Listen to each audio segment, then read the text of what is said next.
नमस्ते संस्कृताय। आज हम पढ़ रहे हैं संस्कृत सुरभि कक्षा 7 चतुर्था पाठ चाणक्य वचनानि। पाठ 4 चाणक्य जी के वचन। चाणक्य चंद्रगुप्त मौर्य से गुरु आसीत्। चाणक्य चंद्रगुप्त मौर्य के गुरु थे। सा महान राजनीतिज्ञः अर्थशास्त्रज्ञः च आसीत्। वह बड़े राजनीतिज्ञ और अर्थशास्त्र को जानने वाले थे। चाणक्य नीति कौटिल्य अर्थशास्त्रञ्च एतौ द्वौ ग्रंथौ प्रसिद्धौ स्तः। चाणक्य नीति कौटिल्य अर्थशास्त्र ये दो ग्रंथ प्रसिद्ध हैं। चाणक्य नंदवंशस्य उन्मूलनं कृत्वा चंद्रगुप्त मौर्यं सिंहासने स्थापितवान्। चाणक्य ने नंदवंश का उन्मूलन करके चंद्रगुप्त मौर्य को सिंहासन पर स्थापित किया या बिठाया। तस्य वचनानि अत्र प्रस्तूयन्ते। उनके वचन या उनके द्वारा लिखित श्लोकों को यहाँ पर प्रस्तुत किया गया है। पहला श्लोक नंबर है माता शत्रु पिता वैरी एन वालो न पाठितः न शोभते सभा मध्ये हंस मध्ये वको यथा। माता शत्रु के समान है, पिता वैरी के समान है, जिसने अपने बालक को या बच्चों को पढ़ाया नहीं है वो उसी प्रकार सभा में सुशोभित नहीं होते हैं जैसे हंसों की सभा में बगुला सुशोभित नहीं होता है। अधमाः धनमिच्छन्ति धनं मानं च मध्यमाः उत्तमाः मानमिच्छन्ति मानो हि महतां धनम। अधमाः धनमिच्छन्ति जो अधम लोग हैं वो मात्र धन ही चाहते हैं। अधम मतलब निम्न कोटि के निकृष्ट लोग। धनम मानम च मध्यमाः जो मध्यम श्रेणी के लोग हैं वो धन चाहते हैं लेकिन धन भी मान के साथ चाहते हैं। उत्तमाः मानमिच्छन्ति जो उत्तम श्रेणी के लोग हैं वो मान ही केवल चाहते हैं, अपना मान सम्मान ही चाहते हैं, क्योंकि कहा गया है मानो ही महताम धनम। मान सम्मान या मान ही सबसे महान या सबसे बड़ा धन है। अधमाः धनमिच्छन्ति धनं मानं च मध्यमाः उत्तमाः मानमिच्छन्ति मानो ही महताम धनम।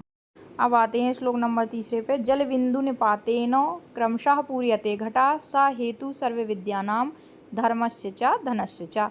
जल बिंदु के गिरने से मतलब जल की एक एक बूंद गिरने से, क्रमशः एक एक बूंद गिरने से घट मतलब जो मटका है वो पूर्यते पूरा भर जाता है या पूर्णता को प्राप्त हो जाता है।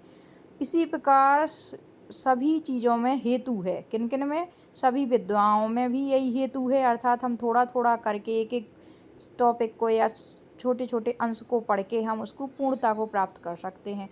धर्म में भी यही बात है कि थोड़ा थोड़ा धर्म करके हम उसकी पूर्णता को प्राप्त कर सकते हैं। इसी प्रकार धन में ही हम थोड़ा थोड़ा जोड़ जोड़ के पूर्णता को प्राप्त कर सकते हैं। अर्थात जिस प्रकार जल की एक बूंद गिरने से घड़ा पूरा भर जाता है, उसी प्रकार सभी विद्या धर्म और धन को थोड़ा थोड़ा जोड़ने से वह पूर्णता को प्राप्त होता है। श्लोक नंबर 4 है सुखार्थी चेत त्यजेत विद्याम विद्यार्थी चेत त्यजेत सुखम सुखार्थिनः कुतो विद्या विद्यार्थिनः कुतः सुखम। यदि तुम सुखार्थी हो, सुख चाहने वाले हो, तो तुम्हें विद्या त्याग देनी चाहिए। अगर विद्या चाहने वाले हो तो सुख त्याग देना चाहिए। सुखार्थियों को, सुख चाहने वाले को विद्या कहाँ मिलती है और विद्या चाहने वालों को सुख कहाँ मिलता है। तक्षकस्य विषम दंते मक्षिकायाः विषम मुखे वृश्चिकस्य विषम पुच्छे सर्वांगे दुर्जनस्य तु। तक्षक के विष दांत में होता है। मक्षिकायाः विषम मुखे, मक्खी का विष मुख में या मुँह में होता है। वृश्चिकस्य विषम पुच्छे, जो बिच्छू होता है उसका विष पूंछ में होता है। और सर्वांगे दुर्जनस्य तु, जो दुर्जन लोग होते हैं उनके सभी अंगों में विष होता है, अर्थात वो विषैले होते हैं, खतरनाक होते हैं। कामधेनु गुणायुक्ता सर्वदा फलदायिनी प्रवासे मातृ सदृशी विद्या गुप्त धनम स्मृतम। कामधेनु के समान विद्या को कामधेनु के समान बताया गया है, जो सभी प्रकार के फलों को देने वाली है। प्रवास, हम अपने घर से बाहर जाएंगे तो माता के समान वो हमारी रक्षा करती है, और विद्या को गुप्त धन माना गया है। श्लोक नंबर 7 एकेनापि सुपुत्रेणो पुष्पितेन सुगंधिना वासितं तद्वनं सर्वं सुपुत्रेण कुलम यथा। कहा गया है एक अच्छे वृक्ष से सुगंधित फूल के द्वारा पूरा वन सुभाषित या सुगंधित हो जाता है, उसी प्रकार एक अच्छे सुपुत्र से पूरा कुल बहुत प्रसिद्ध हो जाता है या कुल का नाम आगे हो जाता है या प्रसिद्धि उसके माध्यम से हो जाती है। जैसे एक वृक्ष के एक फूल की सुगंध से पूरा वन महक जाता है, उसी प्रकार पूरा कुल महक जाता है एक अच्छे पुत्र होने से। अच्छे पुत्र होने से तात्पर्य है एक गुणवान या बहुत ही योग्य पुत्र होने से है। एक पदेन उत्तरम लिखत, इसमें क्रमशः उत्तर हो जाएंगे सवा मध्य, मानः, दंते, मातृसदृशी, पुच्छे और मुखे। एक वाक्य उत्तरम में जहां हमने अंडरलाइन कर दिया है वो शब्द हटा के जो पेन वाला शब्द लिख देना है और बाकी जैसे लिखे शब्द हैं वैसे लिख देना है। जैसे कि हो जाएगा उत्तम जनाः मानम इच्छन्ति, सुखार्थी विद्याम न प्राप्नोति। बस फुल स्टॉप लगा के पूरा वाक्य बना देना है।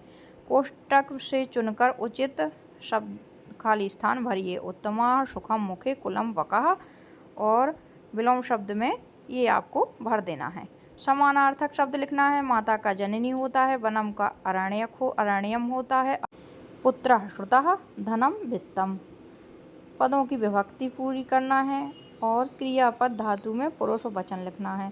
श्लोक पूर्ति में जो आधे अंश इस साइड दिए हैं श्लोक के और आधे उसको सुमिलित करना है। इस प्रकार जो ये खाली स्थान दिए हैं